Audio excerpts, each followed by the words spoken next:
எல்லா சொந்தங்களுக்கும் வணக்கங்க. எப்பவுமே நம்ம வீட்டில் சாம்பார் புளிக்குழம்பு சாப்பிட்டு போர் அடிச்சு போச்சுங்க.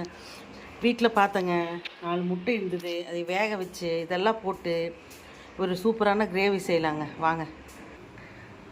வெங்காயம் இஞ்சி இதெல்லாம் போட்டு தட்டி எடுத்து வச்சுங்க. இனி அடுப்பை எண்ணெய் போட்டு தாளிச்சாச்சுங்க. இனி வெங்காயம் இதெல்லாம் போடலாங்க. இதெல்லாம் போட்டுடலாங்க.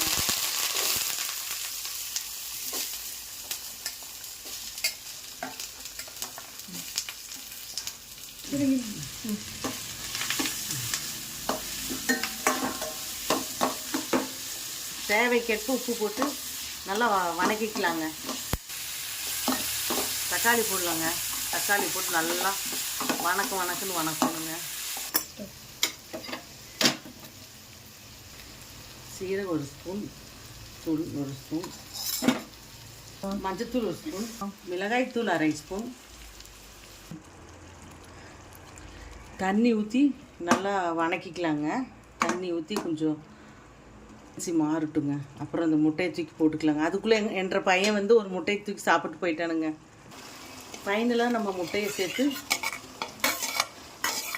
லைட்டாக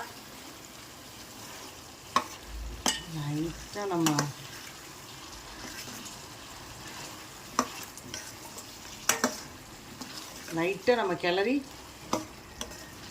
சாப்பிட வேண்டியதுதாங்க.